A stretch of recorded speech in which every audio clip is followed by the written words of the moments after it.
দিলাম, তাহলে কি নামাজ পড়তে হবে, কপালে দাগ করতে হবে? আমি বোঝানোর জন্য বলছি।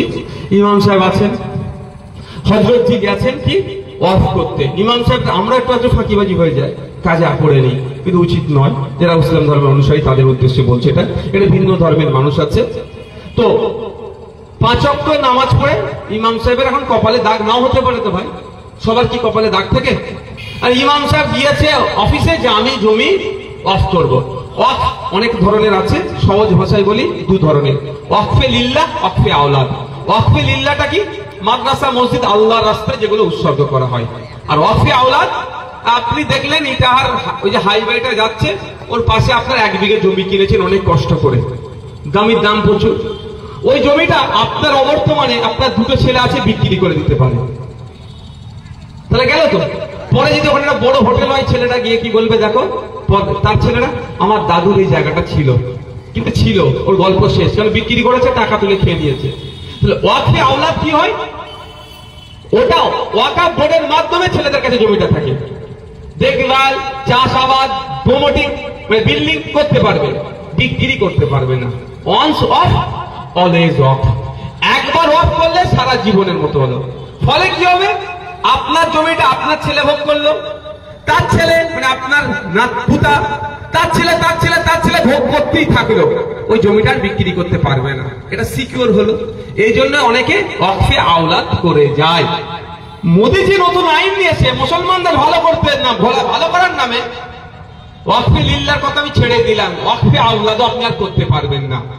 আপনি যখনই ওয়াকফে আওলাদ যদি করতে যান বা ওয়াকফ করতে চান, আপনার মুখের দিকে তাকাবে তো, ও আপনি এসেছেন, আপনি তো নামাজ পড়েন না ঠিকঠাক। ওখানে বলেছে প্র্যাকটিসিং ইসলাম, আমরা প্র্যাকটিসিং ইসলামের কিন্তু সংজ্ঞা দেয়নি।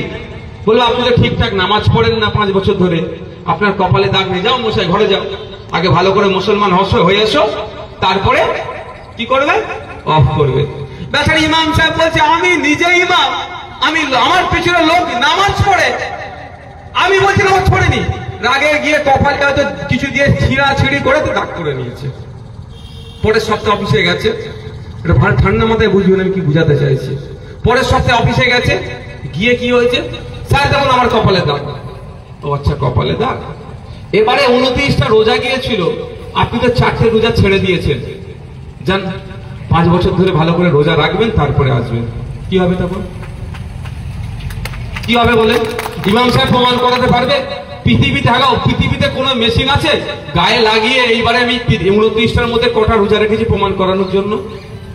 তাহলে সমস্যা তৈরি হলো। তাহলে ইমাম সাহেবের দিয়ে উদাহরণ দিচ্ছি, আপনি তো দূরের কথা। এবার বলেনি এত বড় পাঞ্জাবি পরতে হবে না, এত বড় দাড়ি রাখলে প্র্যাকটিসিং ইসলাম, না টুপিটা কেমন হবে প্র্যাকটিসিং ইসলাম, কিচ্ছু বলে দেয়নি। বুঝতে পারছেন মানে কতটা সমস্যা তৈরি করেছে? আগামী দিনে না অফ করতে পারে, এর বিরোধিতা করছে। এবার এই আইনটা আনলো কেন? আইনটা আনার হচ্ছে মোদিজির কিছু বন্ধুদের নজর পড়েছে ভালো ভালো জায়গাতে, এই জায়গাটা আমার লাগবে। আর যে জায়গায় নজর পড়েছে সেই জায়গার 30% ওয়াকফ প্রপার্টি। মোদিজির বন্ধুদের নজর পড়েছে জঙ্গলে রিসর্ট বানাবে, কিন্তু জল জমি জঙ্গলের স্বাভাবিক অধিকার কাদের? আদিবাসী সম্প্রদায়। As per forest land act 2006 দেখলে বুঝতে পারবে জঙ্গলের অধিকারটা কতটা আদিবাসী সম্প্রদায়। কিন্তু মোদিজির বন্ধুদের নজর পড়েছে যে আদিবাসীরা আজকে বিজেপিকে ভোট দিয়ে ভাবছেন আপনার উপকার করবে, সেই আদিবাসীদেরকে আমি বলছি একটু 2023 সালের আইনটা খুলে দেখুন। 2006-এর আইনকে মডিফাই করে নিয়ে এসেছে সংশোধনীর নামে, ওখানে নিয়ে এসে জঙ্গলের পরিধি সীমানা কমিয়ে দিয়েছে। ফলে যে জায়গাটা পড়ে থাকছে ওটা কাকে দেবে? মোদিজির বন্ধুদের হাতে তুলে দেবে। আমোদ প্রমোদ করার জন্য রিসর্ট বানাবে আর আদিবাসীদেরকে উচ্ছেদ করার করছে, অলরেডি শুরু হয়ে গেছে। ছত্তিশগড় থেকে শুরু করে অনেক জায়গায় এই কাজ করবে। ঠিক একই ভাবে কলকাতার প্রাইম প্রপার্টি গুলোর মধ্যে ওয়াকফ প্রপার্টি আছে। ভারতবর্ষের যত শহর আছে, পুরাতন শহর, প্রত্যেকটা শহরে ওয়াকফ সম্পত্তি আছে। আর ওই ওয়াকফ সম্পত্তি কবরস্থান, ঈদগাহ, মাকবারা, মাজার, মসজিদ এগুলো আছে মেন কেন্দ্রীয় স্থলে। ওইগুলো এখন নজরে পড়েছে কার? মোদিজির বন্ধু শিল্পপতিদের, তারা নিতে চাইছে। তো কিভাবে এমনিতে কেড়ে দিতে পারবে না?